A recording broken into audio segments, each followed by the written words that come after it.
a very warm welcome along to G&T Sips and Giggles with me, Glenn. And me, Miss Tina Legs Tantrum. Well, how are you? How are you, Miss Tantrum? How have you been? Hold up one wee second. Hold on. Get a temperature gauge in here because this studio is about to explode. Do you need me to open a window or? No, because it's not only is there like your personality, my personality, there's another personality in this room in our wee studio. Here live at the Sips and Giggles podcast. Who is it? The one and the only. Trudy and Marie, Sarah Jessica Parker, Scrumptious! Yay! Hello, Trudy. Welcome to the studio. She's here. She's live on Channel 4. Don't say fucker bugger. Hiya. So delighted to have you here, Trudy. Welcome. You're looking fabulous, by the way. This has got to be the gayest house that I've had in here in a while. I bet you my neighbours are wondering why there are two glorious, fabulous women walking through the door. Yeah, like they don't say that every day. There's them too. And that's just Glenn and Mark. That's so true. No, they know we're here. Sean Paul go 10 poppers. That's it. Yeah. That's it. Trudy, you do look divine, darling. Oh, thank you very much, It's my been love. it's been a year. It's been a long time from you and I've sat down and had a quarrel chin wag, love, hasn't it? It's been 2 weeks when I've seen you outside Union Street. But yeah. Because you were I didn't know you were in court the same day as me. Yeah. See her, honest to gosh, never out of here. Her. Every time I'm down here, she's down here. It was very court, regal filters. Oh, God. How have you been, Trudy? Good. Life's been good. Kind of crazy from summer and Pride and all of that. Then it was in Adele, and then it was doing Night of 1,000 Madonnas. Heard. And so just a lot of things back to for you, back. I took myself off to Torremolinos, booked it on Saturday and went on the Monday. It was Good for you. I love that. Yeah, it was great. I love a spontaneous drag queen gay. Where's my clutch? Why were you going Torremolinos? Yeah. Normal folks say Tesco. Trudy's like Torremolinos. Do you know when you just don't stop though sometimes and you just need days to decompress? I needed to be out of my environment because if I'd have sat in the house I would have found something else to do. Do you know what I mean?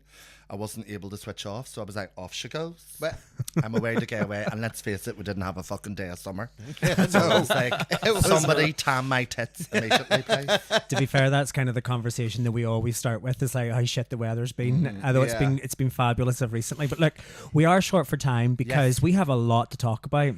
The purpose of today's episode is to actually take a walk down memory lane. So we get lots of feedback, Trudy, about our podcast that people love hearing the stories about the good old days in Belfast, particularly in the bars. So there's a lot of nostalgia that people feel listening to our podcast about things, you know, when Tina was doing her dance school or the likes of the Sunday Bingo show, which is actually the reason why we've invited you along today.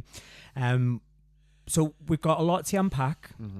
And not enough time. So what we might end up having to do, because these two bitches do like to talk, so we might end up having to set you a challenge? Count how many times we go off topic. Believe me. I've literally just listened to 2 minutes of off topic, believe me. We covered Tesco, Torremolinos. So ye olden days and ye oldie gays is what we're on, right? Okay. Insert harpsichordy kind of music there. Anyway, so we are going to talk about Sunday Bingo show, and we probably will end up splitting this over 2 episodes because there is... I mean, well, I don't know if I could stretch. Miss Legs is putting her hand up for the people that can't see. She's putting her hand up, going maybe over 3. I don't know if I could be gay wave. Is that what it was? Have you seen your man on the old Irish TV show? And he has his waves broke, and he's in the car, and he's like that. That is my new thing. I'm obsessed with it. Even if nobody waves at me, I'm just like that in the car. Spot the gays and the limp like wrists. Julia Roberts in Pretty Woman. It's broke. Mine's is broke. Oh, it's this way. So look, we have to get to it. Okay, so sorry. I'm going to be I'm going to ask the questions. Okay, Yes. Or you have? Well, I'm going to make them up as I go Okay, along. that's fine. That's okay. Okay. Shocker. Always ready. Okay, so the very first thing we need to know is what, if you were to describe it to somebody who's never been. So let's talk about the people that are listening to our podcast now that weren't around 10 years ago on the scene. Trudy, how would you describe the Sunday Bingo show? Well, I would describe it as an international event because very quickly I think it was just three queens that had a dream to make some magic happen and kind of change the landscape of the city with overt queerness. It really was. And for me, the one word in my mind there was magical. You know, as a customer, I think that's a fair assessment. Yeah. Like, we were totally in awe of it when it started. How did it start, by the way? Because that's something that perhaps maybe people won't really remember. It happened. It was the best accident that ever happened, but it took the three of us to make it work. Yeah. Because I was dabbling in drag, and then I said to Trudy one night in the Groovy Train, because we worked as dancers. This was my audition for the Groovy Train. So we were having an interview about me dancing in the Groovy Train, and she was like, "Have you ever done drag? Come on, girl, tell me everything." And I was like, "Hey, girl." I was like, "Well," she was like, "What would your name be?" And I says, "Trudy Scrumptious," because I had been discussing it with my young gay friends. I was always that was the name. Obsessed with like Danny LaRue or Lily Savage growing up as a kid. So whenever I started to realise it was gay, it was going to gay bars, and I hadn't really seen drag. I hadn't even seen you. There was nobody really doing it, or at least the times that I was about. So I kind of then was like, I would love to do it. I was kind of willfully bringing it into existence, but hadn't. And then the Groovy Train was that moment. So it was like 2 weeks later, I was down doing a Saturday night slot with you in the Parliament. And back then, it was just a bit of drag, and we were so happy. And this is how happy we were. I love you, but it was never just a bit of drag because you and I had a hunger that was ferocious to make shit happen. And the thing about it was, we never had what the kids have now. There was no YouTube. There was no going on and joining the dots and learning. And well, I certainly didn't, but. We were a good comfort blanket for each other because Trudy is chalk, Tina is definitely cheese. You were like silk, I was like steel. But for some strange reason, our drag really, really worked and still does. And then Trudy said to me, I said to Trudy, imagine if we had a wee show. Like our own show, because we were doing bits. We used to get wee routines that we done in the Groovy Train, and me and her would have done a couple of wee numbers, solo numbers each, and then we would have had like a dance routine. And I said to Trudy, wouldn't it be great if we had a wee show, me and you said, well, I have a friend called Marcus, and he's called Lady Portia de Monte. Yeah. And I went, perfect. So what had happened there was I was forever a first year student in many different courses, because I left Ballyclare High School and I was like, I want to do photography, and then I wanted to do social studies, and then I ended up on my fashion course, which is what I really wanted to do, but I was telling myself no, I ended up on the fashion course. But in the process of all that, I was around every tech in the city in different buildings, came across, I had a lot of friends from doing musical theatre shows, and they were all studying over in East Belfast, and I bumped into Marcus through them. Strike to us going out and getting dressed up and playing around with it. But I hadn't actually. Marcus had at that stage. The first time I had done drag was with Emmanuel McStravick in Moira, and it was Rocky Horror. The next time I done drag, that was Trudy Scrumptious with you on the Saturday night. That's right. And then we had done, I think it was around Halloween for sure. It was. Downstairs in the Parliament Bar, and we played off cassette tape. Where they held a microphone to the speaker. Yes, so actually it's very funny you mentioned that. We talked about this a while back on one of your very first performances. But that's right. This actually came up. We had a listener write in to us. It's unrelated to this episode, but we did have a listener write in to actually say that they specifically remembered you guys coming down with cassettes, and at that time they didn't have any way to play the cassettes, and all the solution was to get a ghetto blaster, which for our younger listeners is the equivalent of a portable CD player that you put cassettes in. And he had mentioned that he had to hold the microphone basically to the actual speaker. So we're going back quite a bit here. Yeah, because one of the numbers that we did was Little Shop of Horrors. That's right. I remember doing Annie as one of my first ones, and I'd done Liza Minnelli, and I think it was Liza that nobody had mopped the stage, and I completely went cock-a-hoop in one of my first songs. That's what you Saturday night. But I remember, it's so funny because it's so long ago, but once you start talking, you remember. I remember the lights, the sound, the smell, what it was like in that space. Yeah. And it's only now with so much distance and time when you really think we really were like just trying to make it happen. Imagine now saying to a drag queen, you're playing off cassette and we're going to hold the mic to the thing. Like you'd be laughed out of the and place. you'll probably slip and fall because nobody's going to clean if they spill drinks. And by the way, everybody's going to smoke. Yeah. So you're going to be blinded with smoke. You probably won't be able to breathe. Your costumes are going to absolutely stink. Yeah. They will be rank. Oh, and by the way, you'll get a tenner. It's hard to sort of remember a time before 2007, isn't it? Whenever you could smoke everywhere, and that was sort of like your default stench after a night out was smoky clothes. But I'm thinking more about how did the Sunday Bingo show come to be in Union Street Bar? This is where I was going with the whole with Portia.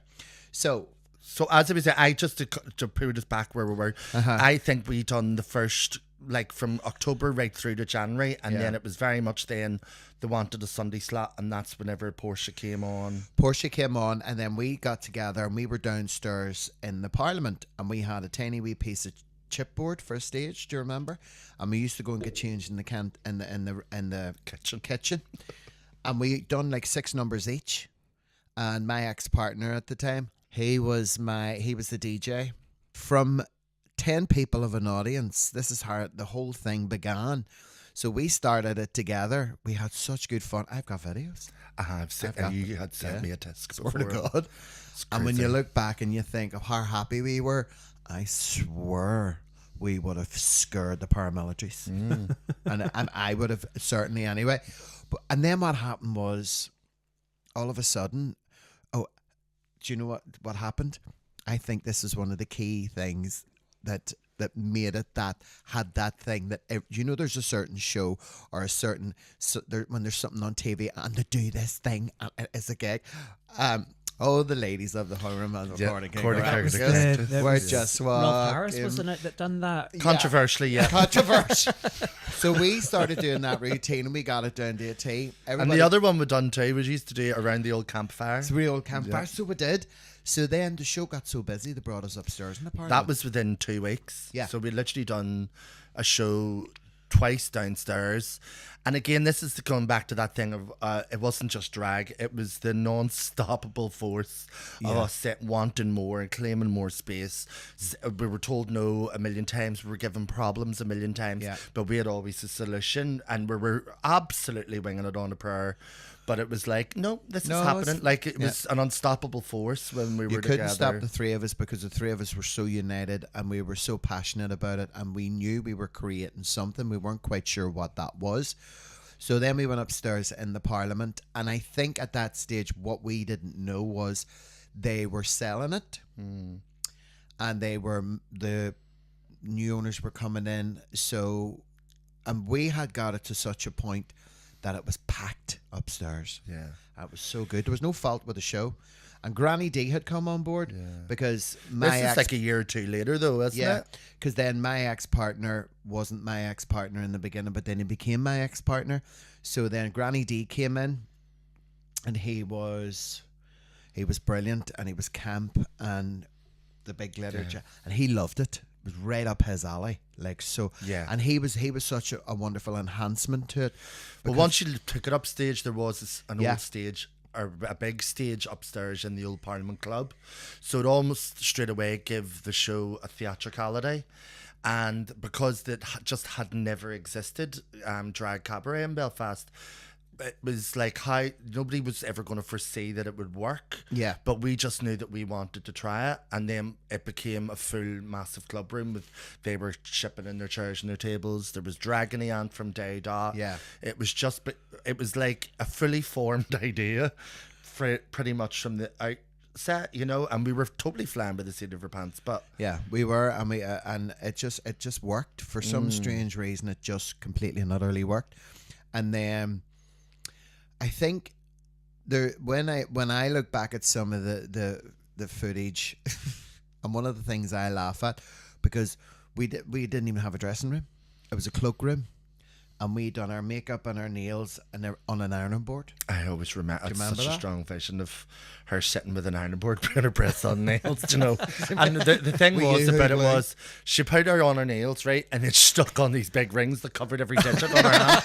So I was like, why is she gluing nails on? Because like the jewellery is like literally Ernest and Jones jewellers, right, on all of it on her hands. You It know? was like a satellite dish covered in Demontes on each hand. I swear to God, you could have got Sky Sports on my right hand and you could have got Paramount TV on the left. But you knew the nails were there. The nails were there somewhere underneath the chubbiness. Yeah. So they were.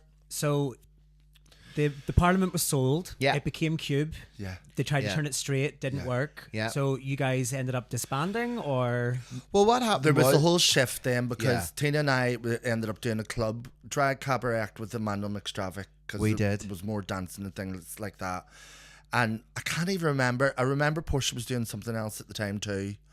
But then there was a shift with, I was doing the Kremlin and then I went to Mint. You went to Mint, and then what happened was because they tried to do the straight thing and it didn't work. correct. Right. So then myself, Emmanuel and Trudy had this wee cabaret travelling around show. We done a couple of gigs and it worked so well. So then the Cube went to Mint. So then they said, right, Trudy, would you like to come on board? Now there's no I was kind of cornered and tricked, and I was very young. And she- tricked Trudy into was like, a one-stop place. we're going to give you a stage and we're going to give you lights and we're going to give you red carpet and all this. And it was like, right, okay. And off she went. And then I was like standing, and then I got a phone call to say, would you like to come to Union Street? Yeah. Because then Teddy left Kremlin. Teddy and I were put in the same position where Used two went round to Mint. And I thought, oh my God, I'm actually working in Union Street. yeah. And this was the very first night that I was working with Robert Brown on a Sunday. Yes. Teddy used to do the bingo on a Sunday. That was And- Teddy's ball busting bingo, wasn't it? That was it. Yeah, yeah. And I'll never forget Jake saying, me and Robert were doing and I actually found it quite intimidating because he was relying on me doing the banter, and my banter is stories and crack and oh mommy ready here, and Teddy goes for the jugular about bodily fluids and functions, Different types of humour. And the expectation of that. and people were all there for Teddy, and I was stood there, and I swear I looked like Miss Peggy. I had this pink fleshy dress on and a big hair wig, but I done it, and Jake says to me, not once. And I was like, what?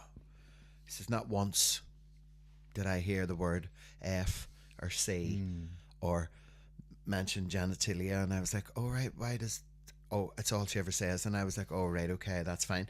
So that night was fine. That was my first night. And that was the first time I ever met Eddie McClay. Yeah. And then this is how the Sunday Bingo show happened. So then Trudy... Portia was back round with me. In that period of a year and a half, 2 years, shit had hit the fan, and I didn't want to work a Mint anymore. So I bumped into Portia one night, and Portia was like, I think it would be great if we were all around in Union Street. And here's me, I do too. Like, make it happen now, because I'm not. I felt like because I wasn't of my own doing, it was kind of manipulated around into his place. I felt it would be cheeky to then go, hey, want me back? Like, so I wasn't willing to think. So that was mentioned, and then within a week, I was around with She was around. And I remember your very first performance. You done Kelly Clarkson Since You've Been Gone. right. And I think that was the very first time I'd properly seen you perform, because up until now we had never really went to Mint. We had only ever been round in Kremlin and Union Street. So we'd seen both Tina and Portia, but we'd never really seen Trudy perform. Yes. And that is etched in my memory. And I just remember thinking, like, this is like a weird sort of trio that just works. Yeah. And of course, I would never seen any of your shows in the Parliament because I was too young and I was, wasn't around in those days. But Never stopped me. I was in. Well, I actually wasn't in Belfast. I was living in Dumfries at the time. I wasn't. Belfast wasn't even in my foresight at that point. Yeah. But I remember your very first performance. It totally stood out. It was up on the YouTube still recently. It's still on the old YouTube, It's on so the it is. YouTube I think it's probably my channel as well. You probably, yeah. Well, that was the thing that you done. It was a big element of it too. It was like having somebody there recording the video. But to be fair, it was always there because that footage was always somebody recording on. I remember that big yellow camera. Mine? Yeah. Because I took it with me everywhere. canary Thank yellow. God I did. And then me and you used to do Monday nights in Milk. Yeah. So we did. And we used to do duets. And Pat used to say, and do you, Trudy, do you and Tina want to do a wee turn? And we'd be standing there at 1 o'clock in the morning, ready to go down and do a wee performance, because it was another isolated, independent gay night out, and it used to be unbelievable. Yeah. But going back to the Sunday Bingo show, so we obviously, although we went our separate ways, and then Portia and I were working together on a Sunday night with Robert Brown, and I went to Eddie and said, well, we used to do this wee show around in the Parliament. What was it? And I was like, well, it was called Gay Your Cards, right? And tell me about it. So I told him. And then he had said about contacting you. And then you came round. And then the three of us done the exact same format that we did in the Parliament. And what we didn't know, what we were quite naive about, was they were sitting like Simon Cowell going ka-ching, ka-ching. Yeah. By there you mean the bar? You mean you're talking about the The old bar? owners, Okay. Seamus and Andre. Yeah. Because they had been round Europe and seen a lot of different things in their sort of insight into Union Street and what Kremlin was going to be. Yeah. They knew what we could do from Kremlin, but because Union Street was relatively new, they could foresee how that would become like a proper gay bar with drag entertainment on it on a weekly night basis, you know. So that was the very first idea with it, with Union Street. And again, it was a similar scenario. We were on in Union Street for like a couple of weeks, and they were like, okay, we need a bigger stage. So they bought the building next door, which was the old shoe factory. And then it literally it was built within, 2 weeks? Yeah. And then we went from because Union Street just filled when we were there. It was myself, Trudy, Portia, Robert Brown. And then when we went into the shoe factory, and they asked for Granny D, and he came on board. I think Robert went on to do Bear Force 1 or something around that time. Oh, yes. But I do remember in the early days of the Sunday Bingo show, he was on up in that DJ box that used to be above the fire escape. He was. But again, it was very much that it had its own momentum, and there just seemed to be magic with the three of us that used to be. I mean, there's been theses that have been written about, I'm not even joking, about people that seen the show and sort of the dichotomy of having a Catholic, a Protestant, and a posh bitch beside each other really broke down the bigger culture of Northern Ireland at the time. That was the undertone that stands out. For me, it was the personas that you guys were projecting, and you literally covered everybody. You covered all personality types from either side of the divides, and then there was somebody, because I mean, I don't really fall into either side of that divide, but then I wouldn't necessarily associate myself with being from North Down and dead posh like Portia did. But you guys had sort of like, you had covered an entire cross section of the community, and that's what was so, for me anyway, as a customer, was so unique. Your personalities. Just the way that, Tina was the Millie bitch, you were Trudy was the alternative one from Rathcoole, and Portia was just too posh, too posh for her own good. But those three elements, she was living her live, laugh, love fantasy. I think it was the kind of sort of the invisible magic dust that made it work, because you had to get inside Trudy's head to understand Trudy's drag. Mine's was easy to understand, you know what I mean? And Portia's was sometimes so trying that, you know what I mean? And it just made the three of us giggle and laugh at each other. And this is what we experienced through the years of doing the show together, that this is how different we are, but look how it can work. And I think, I would like to touch on this and then swiftly move on, is like, you don't ever see that anymore. It's so much the same now. It's so much the same. Where's the individuality? We talk about this quite a lot, don't we? Well, I certainly do. I talk about how I feel the sort of the art of drag is very one note now, with the exception of a lot of like yourselves, your standout season queens, but certainly a lot of the kids now, because of the likes of Drag Race, Drag Race has sort of almost perpetuated this idea that lip syncing on stage is all it takes to be a queen. When I've lived through that time of, you weren't just lip syncing, you were doing comedy routines, you were singing live, you were having, you were having that crack and banter, you were talking on the mic, looking great and pushing boundaries. That's something which I feel perhaps you don't see enough of today. Yeah. It's not to say it doesn't happen. I'm not saying that at all, but I think nowadays with the young ones, like, it's very much, they obviously, for, back in that era of what we're talking about, you had to go out because there was no representation. If there was, it was Lily Savage probably at the time. Other than that, but you had to go out to really experience it and live it in your town. And I think we were the kind of first example of that in that sort of performing cabaret space. But also, we were kind of forged in the fires because we didn't have internet. We had to find wigs. We had to try and make, not even that we could really look at imagery to find. Yeah. So we were really crafting your own image out of what was inside of you or what was inspiring you. And, for me, it was like I was taking influences from a fashion and Sarah Jessica Parker and Sex and the City and all those kind of quirky female and people. My role model was Paul O'Grady, Lily Savage. I mean, the big hair and the grotesque jewelry and the heavy makeup, but the mouthy character. And I always loved having that association with having that big dollop of backstreet earthiness about Tina. Do you know what I mean? But what we had, I think, was our drag was we didn't know any better because we had to make do. We had nowhere to turn. There was no. But I think that instantly, that experience, that's why I wouldn't change it for a thing. No, near would I. I feel like it makes you more unique.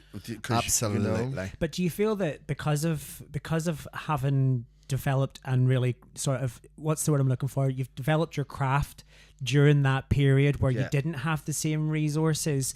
It really was survival of the fittest, shall we say. There weren't many queens. You had to be a cut above. You needed to be that triple threat, whereas now there's so many places that kids can go to, the open stages and so on, which didn't exist back in those days. And again, we talked about this before, Tina. That there weren't that many people trying to do drag back then because you had to know your shit. Like drag back then, it was very much like if you done drag, you wouldn't have got the ride. No, actually, that's a very good point as well. It was very much he's a drag queen. They loved you, they adored you, they wanted to be your friend, but would they even consider that you had genitalia? You were like a Barbie doll. Honest to God, But so it's hard to, when you really talk about it all in context now, because things have changed so much. But I do think that, like you say, there's a uniqueness built in that era that, and I think I would like to see, I've chatted to some of the queens that, have watched Drag Race and from they were kids and they're now adults and they want to do drag. And I think it's like, well, that's great. Like, look at that. And there's some great things to be taken from it, but also forge your own. It's like, imagine, drag's art to me. So if you're going to be a painter, are you a Monet or a Picasso or a Roy Lichtenstein? What are you doing with your own paintbrush? Do you know what I mean? You've got to create your own. You have to have your own substance, and you can't always look back at something that's either on television or it's in your phone or relying on someone to tell you how they think you should be. Because if you're going to develop something, not just drag, but something that you want to love, there has to be that substance in the pit of your stomach. You've got your Trudy button. I've got my Tina button. Teddy has her Teddy button. And when everything goes a bit ski-whiff, you kind of just, there's times that's the point I'm trying to make. Do you ever get the times, Trudy, when you're going to do a show and you just cannot be annoyed? And all of a sudden you put your lashes on, you put your wig on, you get your shoes and all on, and you are feeling like crap. And the minute you step out and you put that microphone to your mouth, you're the funniest fucker on 2 feet. Sometimes a wee bit of bitterness in your show helps. But you bastards made me get dressed up like this, so you're fucking getting it. yeah. And that's that drag queen button. But you gotta have that substance. within your own uniqueness as you grow, especially if you're going to be a drag queen, and you shouldn't really rely as heavily as what the kids rely on these days, because you may look at Bob the drag queen, you may look at Bianca Del Rio, you may look at Trudy Jinx Scrumptious. Monsoon and think that's what I want, but they don't realize the hard work, effort, blood, sweat and tears that goes on to get to that stage. Yeah. Which is, for us, we had 20 odd years of it. Yeah. To build our own wee platforms without social media and without RuPaul's fucking drag race. But there's a robustness, like you saying, or it's just drag, and I was like, no, it's ferociousness that really got to that, because the amount of times we were told no, the amount, if you really look back on it, and it didn't exist, nobody was willing to even give it a try until we just perpetually ground them down, or basically said, we don't care, we're going to show up and do a show anyway. Do you know, like, it's just that persistence with it, especially for us, because it had never existed here before. So, and also then when you're really in the middle of the show, like, you get what you want and then you go, okay, I'm going to have to figure this out now. And you take it to the next level, and then it's where we're thinking about the Sunday Bingo show and how do we then start to make creative performances and unique things happen with very little, with never really seeing this, like just bouncing ideas off each other and going, well, I'm going to do this, and a wee bit of competitiveness too helps. There's always that on, Did you like collaborate in when you were sort of coming up with your performances? You know, what was that creative process? For example, would you guys just turn up on a Sunday and say, "I've been working on this," or would you guys sort of work as a bit of a collective? We always used to meet on a Wednesday and rehearse, and our creativity and our comedy and our wit, we shared that quite equally, because the opening number and the closing number were always brand new. And we always shared costumes and comedies and face expressions. The best one I will ever always remember is, do you remember Cats? And your man, the Scottish DJ, scraped the CD and I was going to kick a fuck out of him. Oh, do you remember? God. I had to be escorted off the stage. It takes a lot for my arsehole to tighten now, but like her having a moment where I was like, you better, somebody get security to the DJ box, because she's going to scale that wall and kick every last bit of him. He had written on the CD with a biro, which then instantly affects the data on the CD, but obviously he didn't know that, and it was done, got through the first part of the song, and then it went into another part and it skipped and stopped, and we're all dressed as fucking cats. I'm gonna say dressed as cats. I mean, we stuck bits of fur and found tails and ears. And Portia had a tin of stewed steak that she had put a Whiskas thing around it, and she was opening it, and we got to this point every time, and then the next thing was, I think it was before your solo was to come out, and every come out, because it was her part that was pausing, we could see her going, oh no, fucking right. So, the face was making, you know, we could look in her eyes after working, because I still have it in the house, in the loft. Do you remember we called it the Bible? It was a case of CDs I bought from the Ultra Glam girls, and I bought them on eBay, and those mixes were the savior, because we always had these fresh, really good mixes. And when there was a ladder that used to go up to the DJ box in the Shoe Factory, do you remember, at the side? And our dressing room, this goes to show you how tough it was at the side of the stage, and it was 2 bits of curtains and 3 big step ladders and 1 wee light. Can I just say, the curtains weren't even curtains. No. The curtains were bits of painted wood. Well, the curtains for the dress the stage were painted sorry, well, them MDF, ones, but I mean, like, the ones beside the stage. The curtains that we had that covered that corner was black fabric. Let's get that right as well. And that's what we had to work with for a very, very long time. So I leant up the ladder. You can actually see it in one of the videos, that thing I came out from behind it. And I leant up the ladder and I was, what's wrong with CD?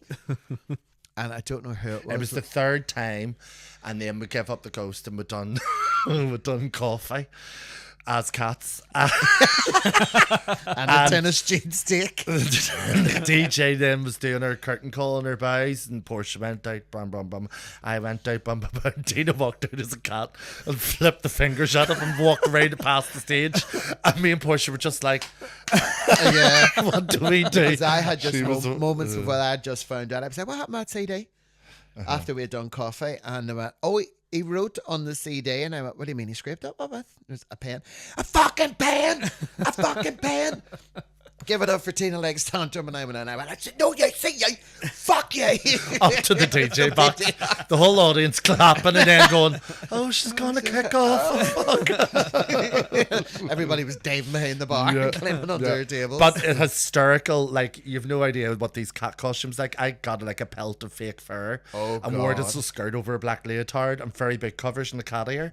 It was so funny. So good. My Drew whiskers on, like I'm a sexy cat. So, tell me though, what was the dynamic like between performers, particularly between you guys behind the scenes? We all had a laugh. Yeah.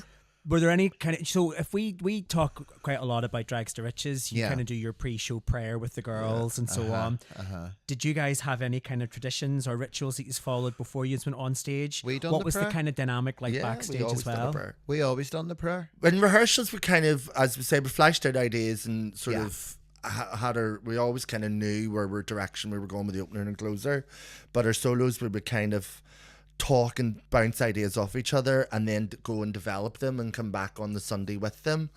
But like for the show then on the Sunday we'd all sort of arrive maybe an hour and a bit, 2 hours before, and run through our numbers, run through our lights, and talking the microphone and which microphone you were on, and the stools, the high stools, the agony aunt. We actually were. The whole thing was. It was so well executed because we were so committed to it, and it just worked. That's the reason why it worked, because the passion we had from when it was a bit of MDMA for a stage round in the Parliament, getting changed in the kitchen. 2 weeks later, we were upstairs, massive big stage. They didn't know what to do because they didn't think that was going to work. It went from Cube, it went from Mint. I went with Portia, we went to Union Street. Then you came round, and all of a sudden we were sitting with microphones. And we were the hub. A spotlight, a stage built for us. You know, they really start, because they never really used Shoe Factory as a space. And then all of a sudden, it was one of their, if not their busiest night of the week. Yeah. Again, back then it was like hairdressers didn't work on a Monday, so they were all out. Yeah. And it became very much an international audience. When I said that at the start, I wasn't joking. Like, we had a prince from Spain in one night. Not that any of us knew who the fuck he was. Yeah. But we were told, and he was my ex-boyfriend. Carlos. Jesus. Jesus. But you know, you had people from all over the world, like Americans, coming in and saying that we have never seen anything like this, and then and we had the BBC down, and we had lots of different program makers and journalists, because what we did, we didn't realize we were doing this. Myself, Trudy, and Portia, through our show, we were pioneers of not only drag, not only of our gay community, because there was no LGBTQIA back then. And what they were fascinated with was you had so many people in one room, and you had these 3 queens on stage. But when you look around that room, there was people like Kate, God have mercy on her. There was Karen. There was groups of friends from work. There was loads of gays, loads of lesbians, and everybody just had that amazing, wonderful Sunday. Can't wait to have to get Sunday being shut. Do you remember you used to queue down the street? Yeah. And they used to have to put the ropes up, and you used to say to people, see if you're going out there I was part of that regular audience. I was there in the queue. I was out, me so you were, love? Princess Sunset were there from about 5 o'clock every Sunday. Right. We were there before happy hour would start, so we could get our £2 drinks, which they were back then. Wow. It was £2 a drink during happy hour between 7 and 9. We were down super early. I think I spoke before about, you know, us being the obnoxious people that would block the door where the staff couldn't get by, because we were literally we wanted to be first in the queue to get in, to get a seat, because it mattered to us. Like, that was our ritual. Like, that was our Sunday night out. It was gay church, basically. It was. It really was. 100%. And as you mentioned, you know, you guys had your regulars. You had Kate. You had they were like, we were like a small community, like, that were within the Sunday bingo show. Yeah. So your point about it being gay church couldn't be a truer statement. It was like we were the congregation. You were religious. We were there every single week, waiting to see what you guys were going to churn out. Yeah, you know.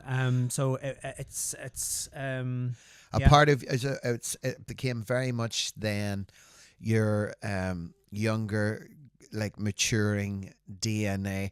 My God, my Gaelic, this is it. This is brilliant. I'm surrounded by drag queens and they're my friends, and it's on all of that.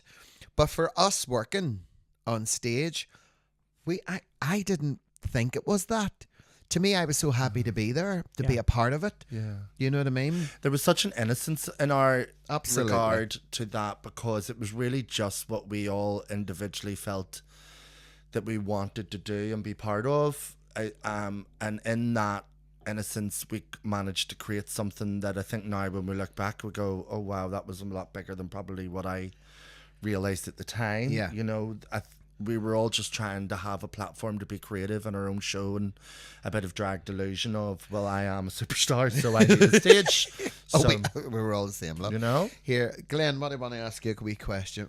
If you could name one of your favourite Sunday Bingo show performances, which one would it be? So I have a couple, and I've already thought about this in preparation for this hold episode. My hoops. I'm not going to be in. I'm not going to be in this. There are a couple that stand out for me. He's going to say Bunny, isn't he?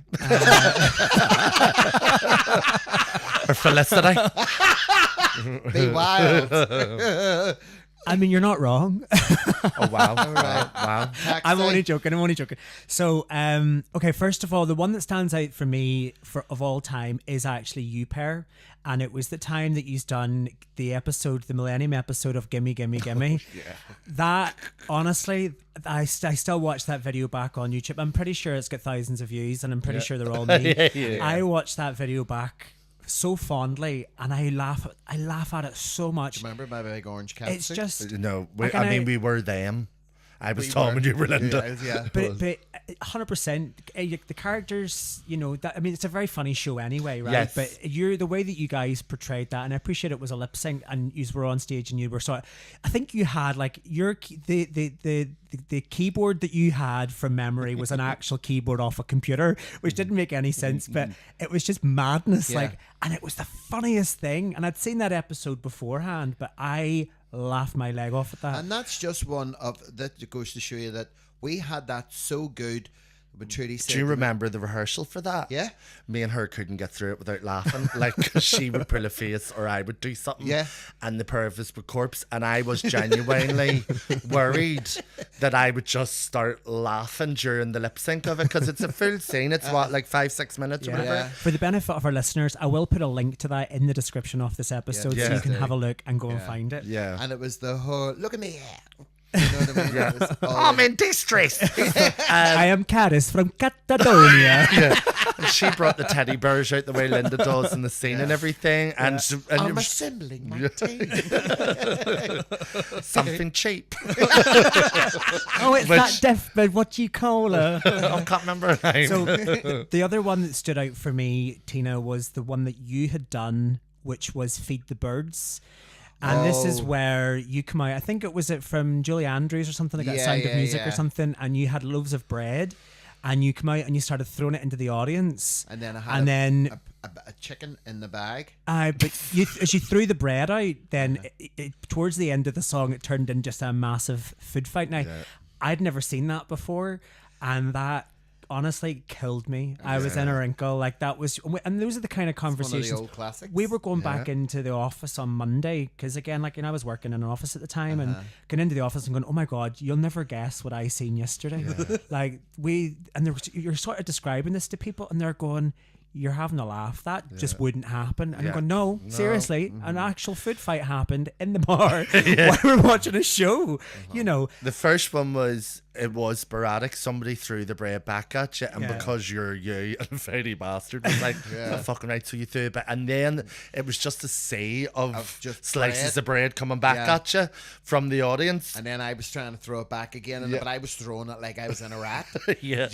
Forgetting that I was squishing it up into a ball. No, that's fucking right. So as you know, we asked our listeners to sort of get in touch in preparation for this episode. And just as we're on the subject of favourite routines. Right. So Gary Adams, that's my husband, by the way. He's on Instagram. Hi, Gary. Hi, Gary. Gladys. He actually touched on a couple of things that he remembered. Oh, right. So the very first time that Paris Hilton, now Jombers Blonde, Yes. RuPaul alumni, her doing Lady Gaga, Just Dance. Now that song hadn't been released in the UK yet. Yeah. So we remember watching that going, I love this song. Yeah. This is amazing, and she's performing Jombers it. had the look and all for it. Yeah. As well. Your performance, Trudy, of Circus with your backup dancers. Yes. And there was another time that stood out is when you fell off the stage during a performance, Trudy. It's happened a couple of times. She had a wobble. One of my favourite songs of Bette Midler's is a song called Shiver My Timbers. And this is again coming back to this thing of I don't care, we're going to make it happen. So I had envisaged a swing and me in a sailor outfit. So I was like, yeah, sure, get a swing. And I got the swing, done it one time, and I was right above people's heads, swinging over the audience and everything else. And it was a wee couple of months later, I thought, I'm going to do that again. I loved it. The swing broke and I completely fell like a sack of potatoes on my arse. And I was raging because the song's so emotive, but the audience were just in hysterics, which add insult to injury. I was so annoyed. Talk about shivering the timbers. Yeah. Timber. I think I broke my left hip bone now. What about you guys, Tina? From your point of view, is there a song or performance that stood out for you? I'm going to whack myself laughing here. Go for it. It's not even a song or a performance. Do you remember your mom? Johnny? Oh my God, I knew you were going to talk about this. So, oh my this God. new stage manager came to work at the Sunday Bingo show. I don't want to ruin it by laughing, right? And Trudy and I and Portia were in the Shoe Factory. And he had like a speech impediment, right? You had arrived first. Yeah. We were told there was a new stage manager. So by this stage, the show has a full production team. There's somebody in Spotlight. There's a stage manager. Yeah. There's so many different elements to it. But we've got a new stage manager that we haven't met. And yet. he met me and he went to me, Hello, my name's Johnny. and I went, oh, hi, you, Johnny. How are you? I'm Tina.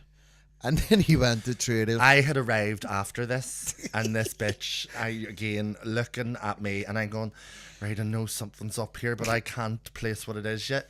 Have you met our new stage manager, Trudy? And I went, no. And he went, hiya, my name's Johnny. And I was like, oh, hiya, Johnny. And she's looking at me and she's going, like, egging me to laugh to break. And I was keeping a straight face. And the next thing was, I got back in behind her wee curtain. Here's me, you're a fucking bitch. I was, what is going on? And she was like, that's the way he talks. Right? Portia comes Portia, of course, who then walks in and she beats out from behind the curtain, does the same thing to Portia. She goes, Portia, come on and meet our new stage manager, Johnny. And Johnny goes, hiya, Portia, I'm Johnny. And Portia goes straight back. I can't do it. Hiya, Johnny, I'm Portia, right? And then Johnny continues to talk with his voice, and she realizes as she's talking like that with him, right? And she starts to go, yes, oh, yes, lovely. Goes back into her own voice, slow transitioning, because she's realized. And then them two being in behind the curtain, I'm hearing all this from the other side, and we were in behind the curtain, trying not to laugh. It was one of the God. funniest moments that has carried me for many, many years through many, many difficult times. And although there's been so many different, I can't put my finger on one performance that we have ever done. Yeah. I just think the magic of, from the start of the Sunday Bingo show, Get Your Cards Right, Parliament, Cube, Mint, that whole bubble was a beautiful journey. Yeah. And that, to me, is my pinnacle moment of a performance, of comedy, of sheer and utter innocence. Have people told you what their favourite performances are? Because people have told me some of the ones they love for me, but then I have a different experience. What I felt was, if you know what I mean. Yeah. No, they haven't actually One, I'll tell you, I love yours. Wow. It's sometimes you feel like a nut. Sometimes you don't bum bum bum. That fucking mix. Miles don't. I know the one you're talking about. Tresson Supreme. Tresson Supreme. Never. Who the fuck are you? Get away from my car. Come back to bed. Come back to bed, babe. Get away from me, you loser! I'm cleaning my air conditioner. Please. So, He was great. I would love to hear that mix again because it was chaotic as fuck. The whole premise of it was the tuna started off normal and then it went up an octave with the more line of coke that she took. So she ended up, she was covered in bacon flour or whatever. Actually, you done that not that long ago at a Drags to Riches performance. Do you remember in the last couple of months? I would pay to hear it was that. very funny. The very first time I'd done it in Gran Canaria was about a year ago, and they were saying to me, "So what's Tina? What's Tresson Supreme?" And I was like, "You just have to watch it. Tresson Supreme, try it." I tell you one thing, I cannot do this much longer. And it started, and it was like, what's she doing? What is going on here? And then it went into the real crazy, messy, and then by the end of it, it was chaotic, and I was covered in brackets cocaine, flour, ice and sugar. We discovered one time because she was using flour and the flour congealed in her mouth and she couldn't do the rest of the song. And I couldn't. So I choked. We figured ice and sugar's the one. If you're doing cocaine as a performance, ice and sugar. Ice and sugar is the way to Tina's go. top tip. Swear to God. But yeah, Tresson Supreme probably is one of my favorite things to do. And I loved watching it. It was just hilarious. A wee and masterpiece. It never, ever failed to make people wild. So it was one of the things I have to say this to Trudy. Trudy, I remember it was way back. It was a Christmas show. It's another moment. And we were getting ready for the Christmas show, and you done South Park. Oh, it was the Cartman. Cartman. You were on your knees on the stage going, Do you know what I remember about that? Because the where the stage was, I remember this now. I didn't want to work. I wanted to watch it. I was on stage, but she was watching to the side, and her big laugh. So I started laughing during the performance because I could hear her laughing at me, and it was making me go break character. This video again is actually on YouTube. Oh, is it? It really? is, yeah. Oh, I think the please. video's there. If it's not the video, I definitely have pictures of it. Right. Girls, I'm really sorry, and I know that we're in a flow, but Wow. we've run out of time for this episode. Oh no, I feel like I'm only getting started. We've run out of time for this episode, but do not despair because this will roll into a two-parter. So what we'll do is for our Patreons, we'll put the second part of this up straight away. Right. And for those people that aren't on Patreon, why not? So if you'd like to support the podcast, then please consider joining us on Patreon. For the cost of a drink per month, you can listen to podcasts early, get access to exclusive digital content, and discounts to G&T shows. Membership tiers start from free, with paid memberships starting at £3, £4 and £5 per month, with each tier offering increased benefits. Your support really helps. Your support helps You're us doing keep amazing, sweetie. Your support helps us keep the conversations flowing, so join us at www.patreon.com/G&T pod. Well, until next time, Miss Legs, Miss Scrumptious, it's been fabulous. Divine. Or as I've been saying, it's cracker. Cracker shot. Until next time. Demure. Very demure, very mindful. Trudy, thank you so much for thank joining you. us. Thank you, Trudel. We will continue conversation, as I said, in the second part. So until next time. Chin chin. Thanks for tuning in to this episode of G&T Sips and Giggles. If you've enjoyed our conversation, then don't forget to share it with your friends, and why not subscribe to the podcast so you never miss an episode. Your reviews mean the world to us and really help others find the show, so please take a moment to leave one, but be kind. If you'd like to support the podcast, why not consider joining us on Patreon? For the cost of a drink a month, you can listen to episodes early, access exclusive digital content, and get discounts to upcoming G&T shows. Your support helps us keep the conversation flowing. Cheers, we'll see you next time. Chin chin.